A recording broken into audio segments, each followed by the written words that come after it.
भेजल ना पावा खबरिया बोलो आखिर कारण का चंदन होखस चाहे गुरु राजा होखस अनुपमा होखस चाहे केहू होके कारण का बा ठाकुर के पगड़ी को ढो दे ऐसे उनकर भी बात होके के चाहिए मंच पर कलाकार होटल वाला जरूर होले लेकिन निमनका खेल बनो अजय निमनका निमन लग जाई तो फिर बाउरका कहियो निमन ना लगे इहो सब होला लगरा झगड़ा होला कि बैठ के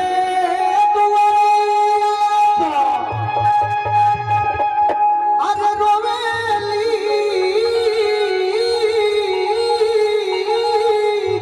गुजारिया हो भेजल ना पावा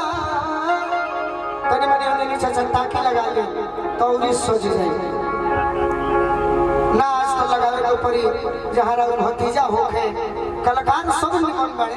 हम जानत तनी के रौरा ई सब पसंद ना हो बाकी सब मालिक इसके सुरक्षा बड़ा तो कुछ ही में निमनो होई बाउरो होई यही में चलत रही कहतरी की घनी बसवरिया अरे कोई लड़िया जो बोले आज से हम उपमा से भी शिकायत करो आई कमी सबका में हो सकता कि कहीं भी अगर केहू जो खड़ा तो हुई हलो तो बस गीत गावे से मतलब रखे के बा गीत के जवाब परिचय आ झगड़ा कोइले को हो बात के अगर बात के जवाब बात से दिए तो फिर माहौल अजीब तरीका के बन जाला ऐसे कहीं भी जाए के बाद आज राधे श्याम भवानियन परिवार दुना मिसिस गीत संगीत दुगोला मुकाबला सब होला गीत से गीत बस गा के ओकरा बाद विदाई लेके घर फिर अगला के दिन सोचे के बाद कि कल हमारा कितना सुंदर कार्यक्रम करे गीत संगीत से बस मतलब रखे के बाद कहतरी की हाथ जोड़ी विनती करिले परी पैया ए मोर सैया ए मोर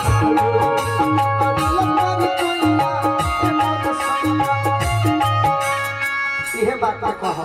हाथ जोड़ी विनती करिले परी पैया ए मोर सैया ए मोर सैया हाथ जोड़ी विनती करिले परी पैया ए मोर सैया भोजपुरी के हेठार के मेहरारू हरि कृष्ण भैया चाचा जी है बात तोहरा से कहानी अरे हम कर जोरी जग जयतिया गुरु बाबा के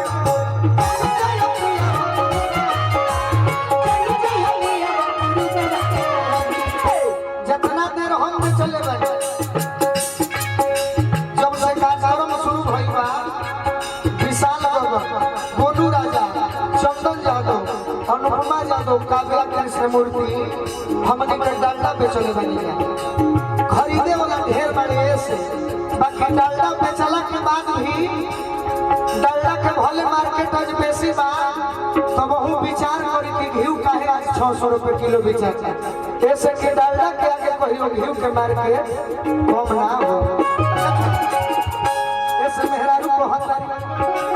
हमारा के चाहिए न कमैया भोजपुरी के धरोहर है जौन खोजले हाल हम कहनी अरे हमारा के चाहिए न कमैया हमारा के चाहिए न कमैया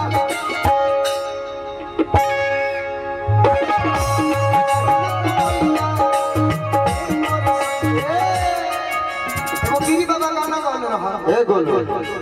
छोड़ी के जाइबो राजा बिरह के हाल का होई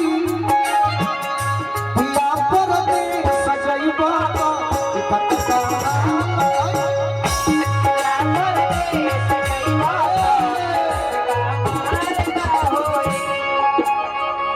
एक बता सारा हम काम नहीं करता तो भैया काम नहीं करता तो भैया ए मोर सैया ए मोर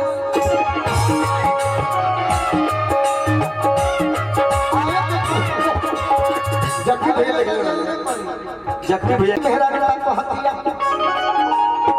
को बहु न पहिरा अरे अंगूरी में मुनरी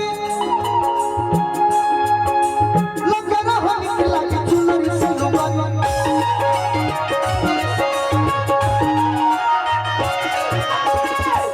को बहु न पहिरा अंगूरी में मुनरी लगे रह निक लगी चुनरी से लुगरी माने मेहरारू कहतिया कि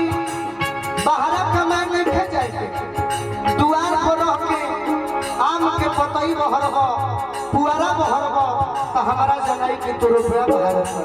खाली लगे रह अरे मनवा के चहक चिरैया मनवा के चहक चिरैया ए मोर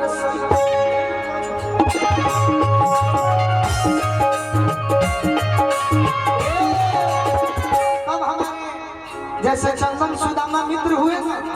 वैसे ही जख्मी भी सुदामा मित्र ही इन्होंने गीत लिखा था सोना न चांदी के हार मांगतन साजन हम तहरा से प्यार मांगतन नहीं चाहिए हमारा के रुपया जी छुट्टी लेकर घर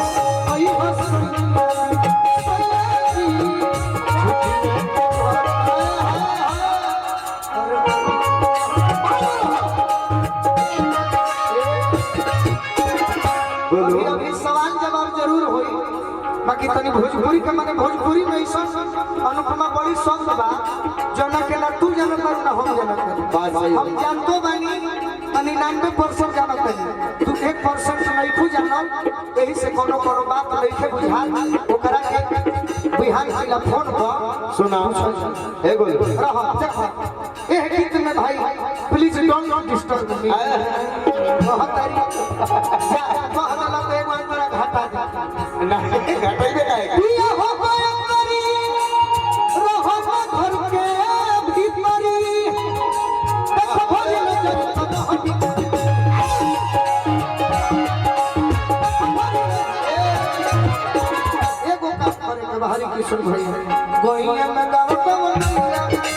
गोइया में गावत मनैया ए मोर